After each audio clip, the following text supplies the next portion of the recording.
암은 절대 한 가지는 없어요. 절대 있을 수가 없어요. 암이라고 하는 것은 소총 쏘아서는 못 잡는다고, 산탄총을 쏘야 된다고, 여러 방향에서 때려줘야 돼요. 그런데 딱 한 가지만 뭐가 도움이 될 수 있는가, 그 다음에 쉽게 우리가 할 수 있는 게 뭐가 있겠는가, 이런 걸 말한다면 가장 좋은 방법은 하는 거예요. 안녕하십니까. 나으라무원 원장 문창식입니다. 암에 관한 좋은 정보 그리고 정확한 정보를 알려주도록 노력하겠습니다. 우리가 일반적으로 이제 암이라고 하면은 그저 이제 몸 안에 혹이 하나 생겼다. 그래서 그 혹이 이렇게 이제 덩어리가 커져가지고 여러 가지 이제 장기를 누르고 생리적 기능을 장애를 일으키고 해서 문제가 된다. 이제 이런 개념인데, 실제 암이라고 하는 것은 하나의 세포에서부터 시작을 해요. 우리 몸 안에 세포가 새로 만들어질 필요성이 있을 때마다 새로운 세포를 우리는 재생을 시키는 거거든요. 이럴 때 우리 몸 안에서 어떤 불량품이 만들어질 수가 있는 거예요. 그래서 우리가 일반적으로 하루에 한 3,000개에서 4,000개의 불량품이 만들어져요. 바로 이 불량품이 죽지 않고 계속 성장을 하게 되는 어떤 유전자 변이에서 이런 현상이 오거든요. 이리 되면 이게 이제 암세포로 바뀌는 거예요. 일반적으로는 이런 세포들이 하루에 3,000개, 4,000개라면 모든 사람은 다 생긴단 말이에요. 그렇지만 실제적으로 우리가 암이라는 진단을 받는 사람들은 드문 거예요. 우리 이렇게 암세포가 만들어져서 성장을 하지만 우리 몸에 있는 면역 시스템이 이걸 다 잡아요. 그래서 다 죽이는 거고, 또 우리 몸 안에는 이 세포 자살 프로그램이라는 게 있어요. 이 노화되거나 암세포라든지 이렇게 감염돼서 손상된 세포들은 죽여버리는 스스로 자살 프로그램이 있거든요. 그래서 이제 이러한 프로그램이라든지 또 이 암세포가 살지 못하는 환경을 몸 안에서 만들어져 있다면 실제적으로 버티지 못하고 죽는 거예요. 그래서 이런 시스템에 의해서 거의 대부분 사멸이 돼서 없어지는데, 이런 부분들을 다 헤쳐나와 가지고 성장을 해서 나중에 최소한 1cm 이상의 사이즈가 됐을 때 암이라는 진단을 받게 되는 거죠. 그래서 암이라고 하는 원인은 하나의 세포에서부터 시작을 한다는 거죠. 사실 암이 어려운 이유 중에 하나가 진단하기가 어렵다는 거잖아요. 그거는 진단하기 어렵다는 것은 본인이 잘 느끼지를 못한다는 거예요. 우리가 예를 들어서 감기에 걸리면 벌써 콧물이 나고 기침이 나고 열이 나니까 내 감기 걸렸구나 알잖아요. 근데 암은 어느 정도의 성장할 때까지는 증상이 없어요. 그런데 이 증상이 나올 때 되면 이미 또 치료가 늦어버리는 경우가 많아요. 그래서 우리가 암에 대한 어떤 전조 증상이라는 게 참 찾기가 어려운데, 일반적으로 대부분의 암에서 올 수 있는 부분 중에 제1번이 체중 감소. 원인 모르게 이렇게 체중이 줄어드는 거예요. 가족이라든지 친척이라든지 뭐 친구들이 보다가 너 왜 이렇게 좀 살이 요즘 많이 빠진 것 같아? 근데 본인은 잘 느끼지는 못해요. 그렇지만 체중이 줄어드는 경우라든지. 체중 감소는 왜 그러냐면 우리 세포, 모든 세포는 에너지를 만들어서 쓰는 거예요. 정상적인 세포는 대개 이제 미토콘드리아를 이용한 에너지를 많이 써요. 그런데 이제 암세포는 미토콘드리아에서 에너지를 만들지 않고 세포질에서 만드는 아주 기능이 떨어지는 에너지 시스템을 가지고 있어요. 암이 이용하는 에너지 시스템은 정상세포가 이용하는 에너지 시스템의 18분의 1밖에 안 돼요. 그러면 우리가 똑같이 성장하려면 암은 18배를 먹어야 성장할 수 있다는 뜻이에요. 그러니까 우리가 먹는 것을 18배 먹지 않잖아요. 그리고 우리 정상세포는 필요할 때만 세포를 만드니까 암세포는 막 커야 한단 말이에요. 커야 되기 때문에 18배만 가지고도 안 되죠. 그러면 우리가 먹는 것만 가지고 부족하니까 그 다음에는 어떻게 해요? 내 몸 안에 있는 뭐 지방도 끌어가야 되고 근육도 빼가야 되고 다 빼갈 거 아니에요. 그 다음에 내가 먹는 음식 중에서 정상세포로 가기 전에 쥐가 먼저 다 가져가 버릴 거고, 내 몸에 있는 지방도 빼가고 근육도 빼가고 하니까 결과적으로는 체중이 줄어들 수밖에 없죠. 그래서 이렇게 체중이 줄어드는 경우가 한번 의심해 봐야 되고, 그 다음에 또 생각할 수 있는 게 바이러스 질환이에요. 암에 관한 면역이나 바이러스에 관한 면역은 같아요. T세포라는 게 있고 NK세포라는 게 있어요. 그럼 이런 부분들이 관여하는 면역은 암하고 바이러스가 공통으로 있단 말이에요. 바이러스 질환에 잘 걸린다. 특히 뭐 대상포진이 제일 영향을 많이 주는 그런 건데, 대상포진이라든지 아니면 단순포진이라든지 그 외에 여러 가지 바이러스 질환들, 감기라든지 이런 부분들이 자주 걸린다 했을 때는 한 번 정도는 체크해 볼 필요가 있어요. 대개 이런 경우는 이제 자기 자신의 면역이 떨어지기 때문에 암세포도 바로 성장할 수 있는 환경이 되고, 그리고 암이 됐다는 것은 이미 이 암을 못 잡아서 암세포가 큰 거거든요. 그렇기 때문에 결과적으로 내 거 면역세포가 못 잡았다는 뜻이에요. 그래서 면역세포가 못 잡으니까 암도 클 수 있고 바이러스 질환도 잘 생길 수가 있거든요. 그러니까 바이러스 질환이 잘 생긴다, 암세포도 클 수 있다, 그래서 암 검사를 한번 해봐야 되겠다, 이런 부분들이고. 그리고 대부분의 암이라고 하는 것은 어떤 암이냐에 따라서 나오는 증상이 다 달라요. 다 다르기 때문에 이렇게 공통적으로 나오는 전조 증상 사실 말하기는 어려워요. 그런데 통상적으로 어느 정도 진행이 돼서 암이 나온다면 공통적으로 나오는 것은 통증이죠. 만약에 통증이 있다, 원인도 모르게 어느 부분에 통증이 있는데 단순 엑스레이를 찍어본다든가 이렇게 하더라도 안 나오더라, 그러면 한 번 정도 생각해 볼 수 있고. 그런데 통증이 암 때문에 나온다면 많이 진행해 버린 거예요. 공통적으로 나오는 증상들이라면 이제 그런 부분들을 생각할 수 있어요. 그럴 가능성도 상당히 있죠. 그런 것 때문에 하는 게 있잖아요. 종합검진을 그래서 하잖아요. 종합검진을 하는 이유가 이런 증상들이 나오기 전에 빨리 발견을 해서 빨리 치료를 하기 위해서 이제 나오는 거잖아요. 요즘에는 암을 거의 대부분 다 정기적인 검진을 하거나 아니면 종합검진, 또 2년마다 한 번씩 우리 건강검진을 하잖아요. 이런 부분들을 꼭 해야 돼요. 뭐 내시경을 한다든지 대장 내시경 5년에 한 번씩 대장 내시경을 하잖아요. 그 다음에 이제 위내시경 2년에 한 번씩 하고, 그런 검사들은 빠지지 않고 하는 게 암을 예방하는 방법 중에 하나라고 생각해야죠. 이게 수술이 좋다. 또 이제 현대의학적인 방법은 수술 항암 방사선이죠. 이제 이게 이제 하나의 축이고, 또 하나의 축은 우리가 이제 자연치유라고 이렇게 표현을 하지만, 자연치유라는 게 좀 범위가 애매한데, 사실 중요한 거는 암 치료는 종합적인 치료가 돼야 돼요. 암이라고 하는 병 자체가 여러 가지 요인들이 관여를 한 거기 때문에 수술만 해가지고 좋아진다, 노. 그 다음에 자연치유만 해가지고 좋아진다, 노예요. 이게 쉽게 설명을 할게요. 수술하면은 우리가 포크레인으로 집어내준다고 생각하면 돼요. 암이라는 덩어리가 하나 있어요. 그러면 이걸 갖다가 수술은 포크레인으로 큰 덩어리를 집어내주는 거예요. 근데 집어내고 나면 여기는 지저분해요, 안 지저분해요? 아직 정리가 제대로 지저분하잖아요. 그럼 뭔가 흔적은 남아있잖아요. 이건 뭘로 해줘야 돼요? 이때 자연치료라든지 그런 어떤 통합의학적인 치료 부분들이 필요한 거거든요. 그런데 포크레인만 집어내는데 흔적이 남아있으면 암은 또 큰단 말이에요. 이것만 가지고도 안 돼요. 그 다음에 또 자연치유하는 경우는 그래요. 큰 덩어리가 남았는데 자연치유는 수술이나 항암 방사선에 비해서는 홈이나 삽, 곡괭이 가지고 끌어내는 거나 마찬가지거든요. 그러면 암은 무럭무럭 막 커 나가고 있는데 삽으로 파내고 곡괭이질해서 끄집어내고 한다 해가지고 얼마만큼 할 수 있겠어요?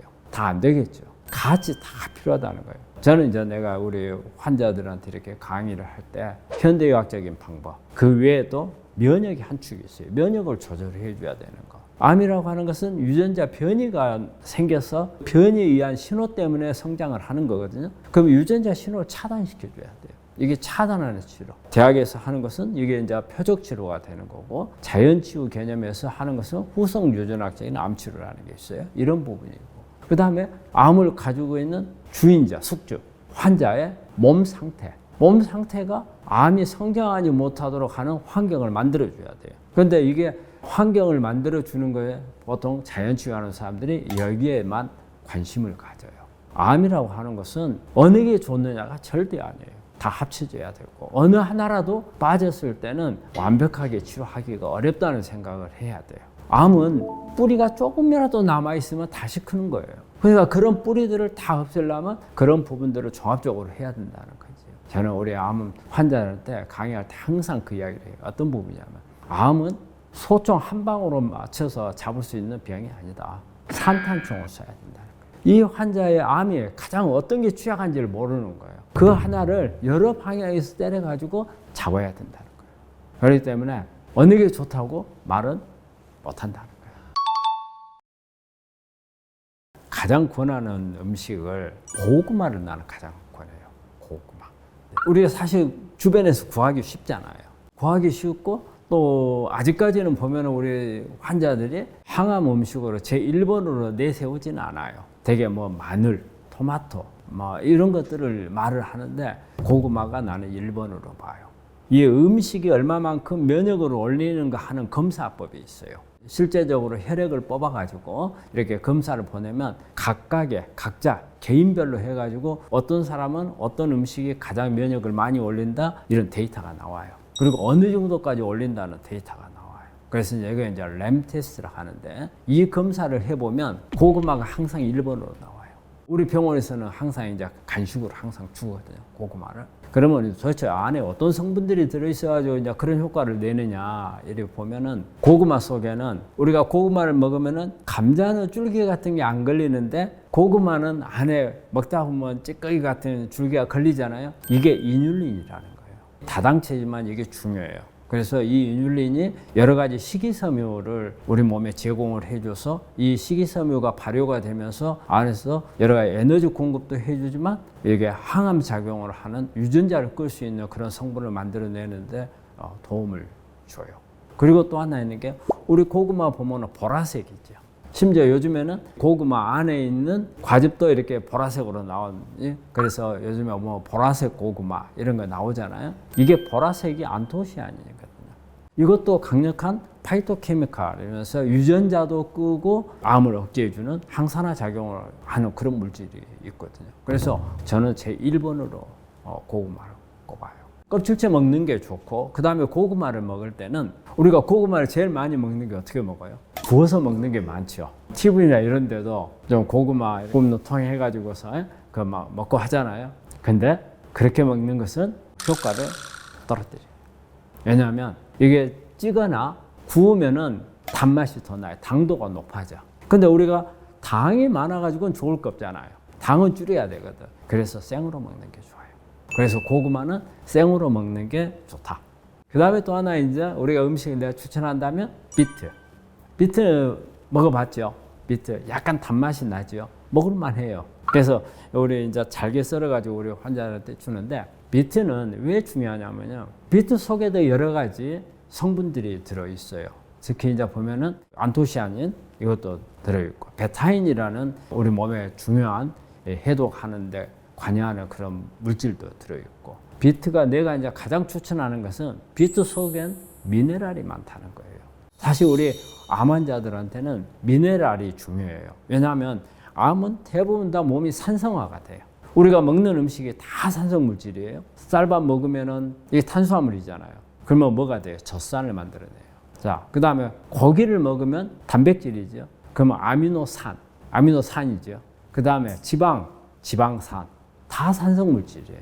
그렇기 때문에 우리 몸에 산성화가 될 수밖에 없어요. 근데 산성화가 되면 될수록 암은 나빠져요.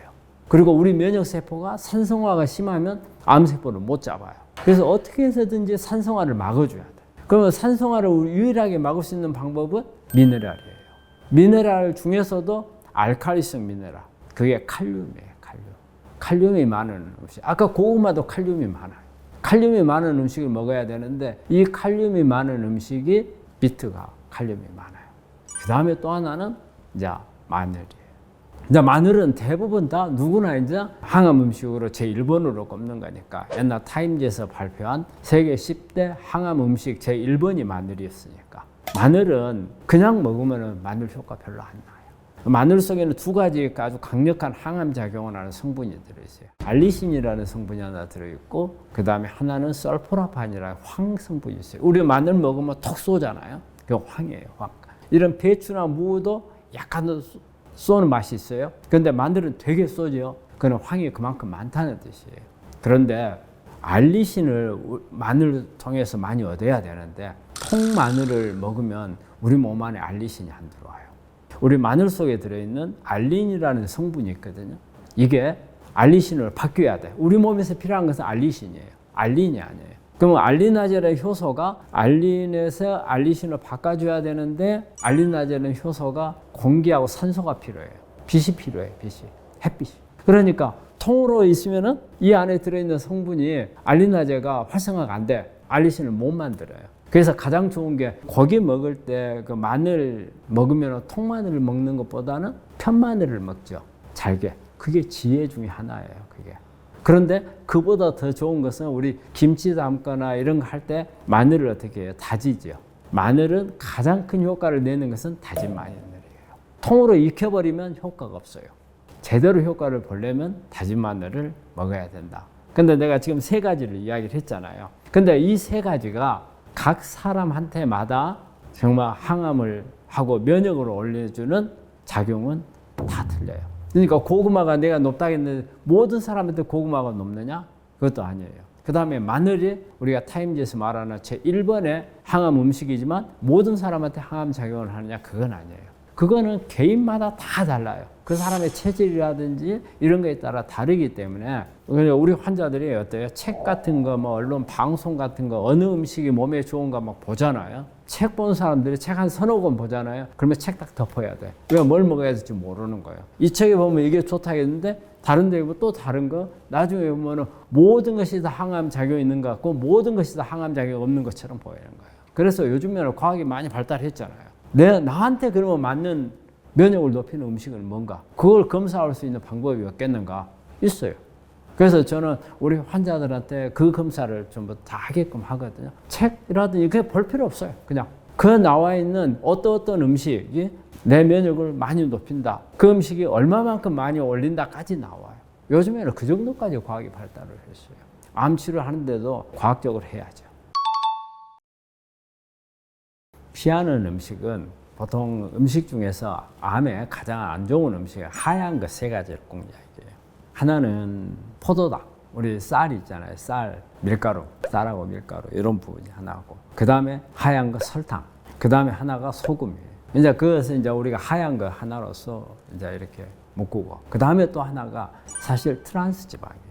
요즘에는 미국에서는 이게 트랜스 지방에 상당히 발암물질로 작용을 해서 발암물질 중에 하나에 포함이 되거든요. 기존에 있는 암을 성장시킬 수 있는 그런 부분이기 때문에 미국에서는 트랜스 지방을 국가에서 제한을 하잖아요. 아직 우리나라 그런 시스템이 안 돼 있지만 미국은 그 정도거든요. 자, 그러면 이제 트랜스 지방이 뭐냐가 이제 중요하잖아요. 우리가 일반적으로 오메가3는 오메가6 이런 거는 이제 불포화지방산이라고 표현을 하고 돼지 기름 이런 게 있잖아요. 이걸 포화지방산이라고. 그런데 이제 불포화 지방산 중에서 특히 오메가3나 오메가6 중에서 이렇게 분자 구조를 보면은 각도가 있어요. 우리 오메가3는 다 이렇게 휘어져 있거든요. 그런데 이게 수소가 첨가가 되거나 가열이 되면은 이런 상태를 시스라는 표현을 쓰거든요. 분자 구조상에서. 근데 이게 트랜스 구조로 바뀌는 거라. 쫙 펴지는 구조로. 그렇게 되면은 이게 이제 포화지방산에 준하는 그런 상태가 되고 트랜스 상태가 되면서 여러 가지 염증들을 많이 유발하는 그런 상태로 바뀌어요. 만성 질환, 특히 뭐 자가면역이라든지 고지혈증이라든지 뭐 고혈압이라든지 심혈관 질환이라든지 이런 부분들에 나쁜 영향을 줄 수 있는 부분들이 그러고, 그리고 암에도 마찬가지로 암을 일으킬 수 있는 그런 물질이 되기 때문에 트랜스 지방을 가능한 한 피해야 돼요. 우리가 제품으로 나온 것들 중에 보면은 뭐 버터라든지 이런 거 수소 첨가해가지고서 트랜스 지방이 된 거거든요. 버터라든지 마요네즈라든지 이런 거. 기름 같은 경우는 우리 튀김 기름 있잖아요. 거기서 튀김 하잖아요. 그러면 이 튀김을 해서 여기에 들어간 기름 있잖아요. 오랫동안 쓰면은 이게 전부 트랜스 지방으로 바뀌어요. 그래서 우리 그 뭐 요즘에 뭐 몇 개만 닭 같은 거 튀긴다 해가지고 광고하는 거 나오죠. 이런 경우가 왜 그런 게 나오느냐면 바로 기름을 너무 오랫동안 쓰면 트랜스 지방이 많아지기 때문에 그걸 안 만든다는 의미로 그러는 게 나오는 거예요. 그래서 바로 그런 부분들이 트랜스 지방이에요. 근데 우리 너무 많이 했죠. 지금 젊은 친구들도 너무 좋아하잖아요. 그러니까 요즘에 젊은 친구들이 암이 잘 걸리는 요인들 중에 하나가 다 그런 거예요. 음식이 옛날하고 많이 달라졌어. 그런 음식들을 젊어서부터 먹다 보니까 나중에 나이 먹게 되면은 지금부터 암이 시작할 수 있는 거죠. 암에 안 걸리고 싶으려면 그런 부분들 다 피해야 되고. 또 하나는 GMO예요. 사실 우리나라가 GMO가 상당히 많아요. 이런 GMO가 1차적인 GMO는 우리나라에서 사용을 안 해요.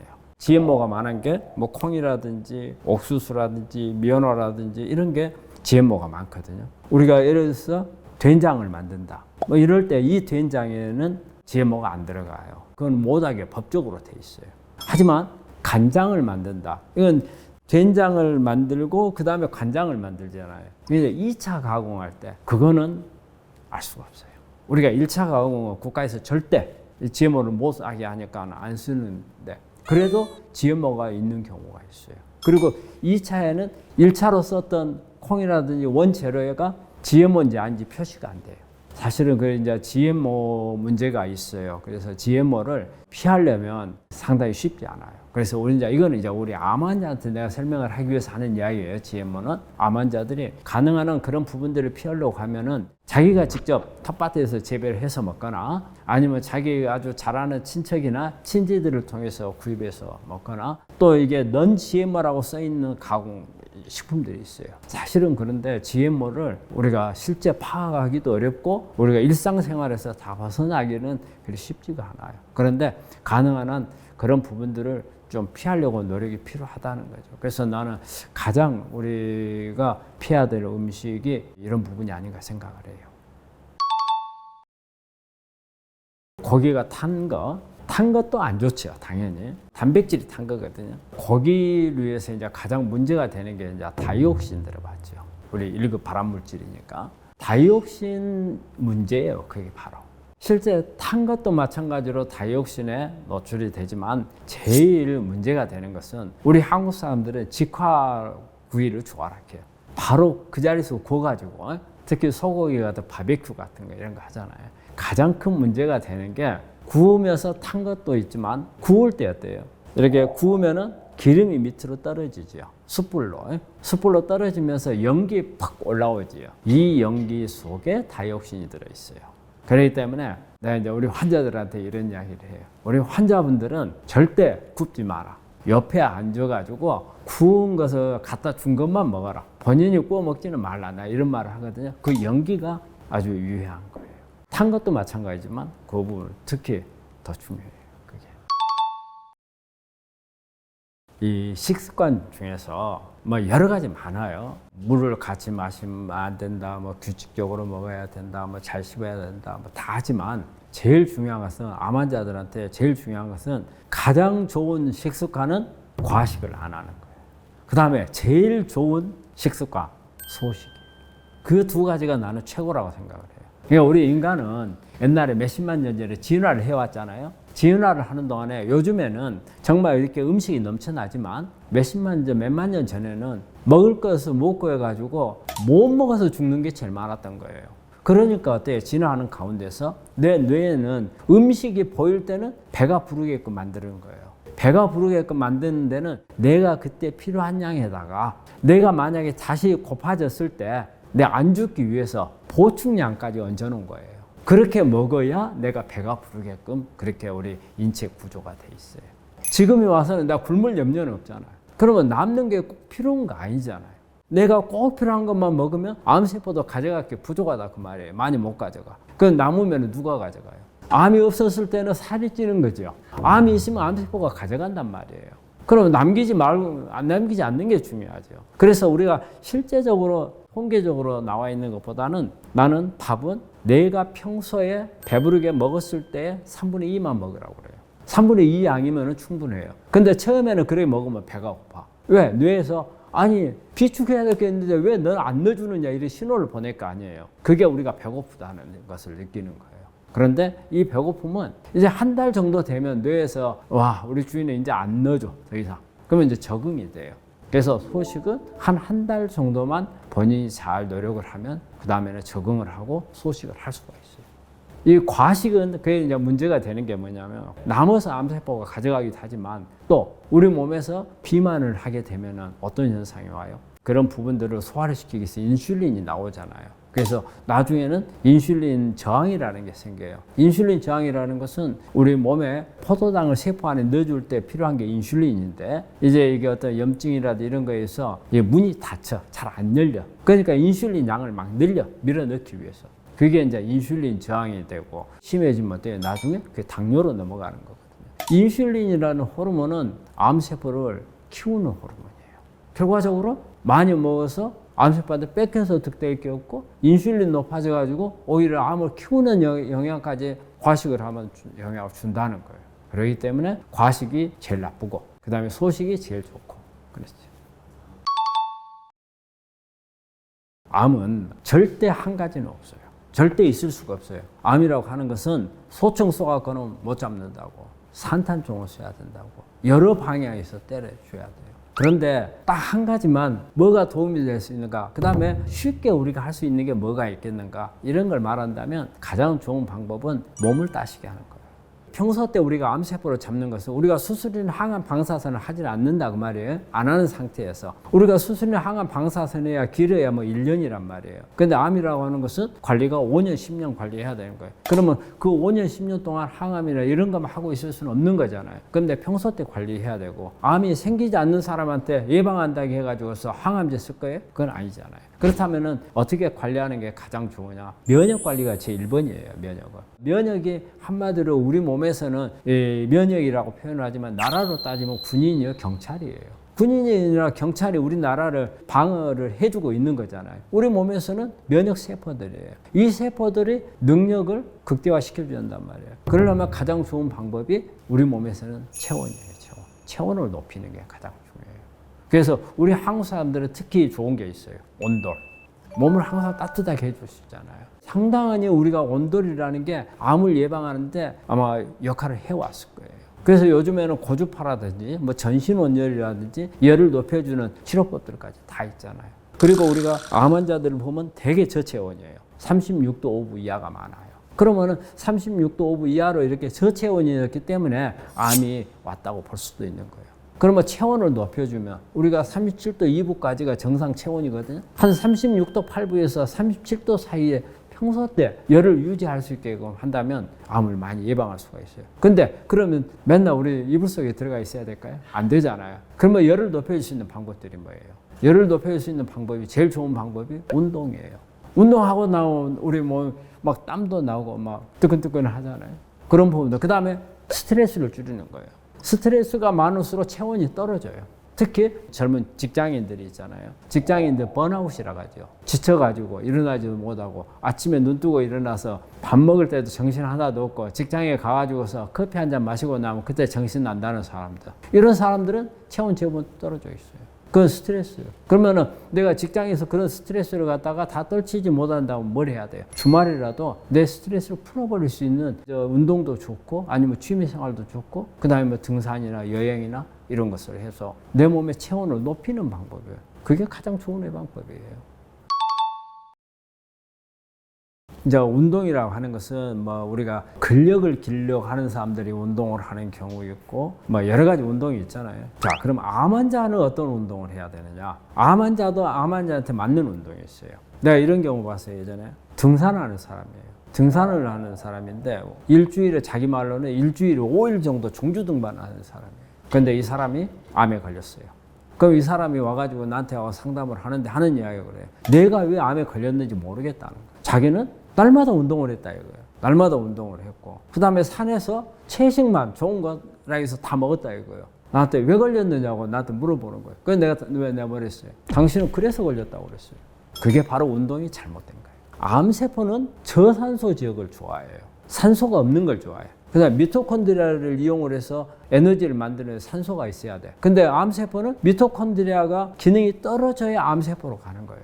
그러다 보니까 산소가 있으면 암세포가 잘 크지를 못해. 운동이 유산소 운동이 있고 무산소 운동이 있죠. 유산소 운동이라고 하면 말 그대로 산소를 이용하는 운동. 무산소 운동은 산소를 이용하지 않는 운동. 그럼 산소를 이용하지 않는 운동은 우리의 특징이 뭐예요? 숨이 차. 숨이 차다 말은 내 몸에 산소 공급이 안 들어온다는 뜻이잖아요. 그 다음에 막 통증이 나와요. 통증이 우리 몸에서 우리 100m 달리기 하거나 뛰고 나면은 다리 막 뻐근해지고 한 거 느낀 적 있죠? 그건 왠지 알아요? 그거는 산소가 부족한 상태에서 우리가 탄수화물이 에너지를 만들면서 젖산을 만들면은 젖산이 많아지면은 젖산을 우리가 바깥에서 느끼는 게 통증으로 느끼는 거예요. 그렇기 때문에 우리가 막 죽으라고 뛰는 운동들 있죠. 그럼 헐떡거리고 막 다리가 뻐근해지고 이건 다 무산소 운동이에요. 이 무산소 운동은 암이 좋아하는 운동이 되겠죠. 그래서 우리 암 환자들은 유산소 운동을 하라는 거예요. 내가 숨이 차지 않는 운동. 숨이 차지 않고 땀이 약간 날 정도. 그 다음에 통증이 나오기 전까지의 운동이 유산소 운동이에요. 그러면 주로 어떤 거예요? 되게 걷는 거죠. 걷는 게. 그 다음에 조금 더 내가 강도를 높인다. 경보 정도. 그 다음에 수영도 마찬가지로 유산소 운동에 들어가요. 수영. 스케줄 어떻게 짜는 것을 권하냐면 한 50분 정도 유산소 운동, 그렇게 걷는 운동 하라 이거예요. 그리고 항상 주변에 이렇게 경치도 좀 구경해 가면서 기분도 좀 전환시키면서 그런 운동을 한 50분 정도 하고, 근력 운동이 무산소 운동이지만 한 5분에서 10분 정도 필요해요. 그건 왜 그러냐면 우리 하루에 먹는 음식 중에서 가장 많이 가져가는 게 근육이에요. 근육. 그러니까 우리가 뇌가 가져가는 것은 일정해요. 그 다음에 일반적인 우리 기관들이 가져가는 것도 일정해요. 대부분 다 근육이 가져가요. 근육이 제일 많거든요. 그런데 이제 암이 생겼다? 암이 생겼을 경우에는 암세포하고 결과적으로 근육하고 싸우는 거예요. 근육이 많이 가져가면 암세포가 적게 가져갈 거고, 근육이 적게 가져가면 암세포가 많이 가져갈 거고, 그래서 암세포한테 에너지를 안 뺏기려면 내 근육을 길러놔야 되는 거예요. 그래서 50분 유산소 운동, 걷기 이런 운동, 5분에서 10분 근력 운동, 막 역기를 들고 이런 걸 해야 되느냐, 그런 것보다는 우리 100m 달리기 속도로만 달려도 벌써 헐떡거리고 뻐근해져요. 그 어디 뭐 헬스장 안 가고도 할 수 있는 것들. 줄넘기를 하다 보면 막 좀 또 헐떡거려지잖아요. 조금 더 강도가 있는 운동을 하면은 그게 근육을 기르는 운동이 되는 거예요. 내가 원래 유튜브를 하게 된 것도 처음에 유튜브를 한 게 아니고 나는 한 7년 전에 어플을 하나 만들었어요. 그때는 유튜브가 이렇게 활성화가 안 돼 있을 때. 그때 이제 어떤 우리 환자분 한 분이 이런 이제 개발하는 회사를 가지고 있던 분이 있었어요, 어플을. 우리나라 최고 에리트라고 하는데 대학 총장인데 자기 와이프가 암에 걸렸는데 해줄 게 하나도 없더라는 거예요. 너무 모르겠더라는 거예요. 어떻게 해야 될지도. 자기 어플을 하나 줄 테니까 이걸 가지고 방송을 해달라고. 그래서 방송국을 만들어가지고 방송을 했어요. 어떻게 해서 이제 환자들한테 알려야 되겠다. 의사도 교육시켜봤고, 그 다음에 이제 코디네이터도 시켜봤고, 그렇게 하다 보니까 나중에 이제 유튜버가 활성화되면서 유튜브 쪽으로, 현재도 내가 이제 우리 환자들을 이제 암 환자만 보는 병원을 하고 있거든요. 그래서 여기까지 온 거예요. 진료 철학이야? 뭐 진료 철학이란 뭐 있겠어요? 나는 우리 암 환자들하고 가족처럼 살고, 조금이라도 도움을 줄 수 있으면 그게 난 가장 큰 보람이고, 앞으로도 하고 싶은 건데, 그 중에서 하나 더 하고 싶은 게 있다면 우리나라 암 치료에서 가장 취약한 부분이 심신요법이에요. 그래서 이제 그런 부분들을 좀 활성화를 시켜가지고 환자들한테 사실 심적으로 안심을 많이 시켜주는 거, 이게 스트레스를 제거를 하고 면역을 높이고 암 치료를 하는데 아주 중요한 거죠. 그런 부분들을 좀 해보고 싶다, 그런 생각이죠. 우리 암 환자요, 하고 싶은 말 많죠. 저는 우리 환자들한테 그거 하고 있어요. 너무 한쪽에 치우치지 말라. 현대의학을 한다고 해서 현대의학만이 다 아니다. 또 현대의학을 너무 거부하고 자연치유만 하겠다. 이게 아주 위험한 생각이에요. 우리가 암이라고 하는 것은 종합적인 치료를 해야 되는 거기 때문에 어느 한쪽에 치우치지 말고 모든 분야에서 암세포가 정신 못 차리도록 치료를 하는 게 가장 중요하다는 거죠. 그래서 우리 환자들한테 꼭 하고 싶은 이야기가, 한쪽에 치우친 치료를 하면 절대 안 된다는 거예요. 너무 잘 들었습니다.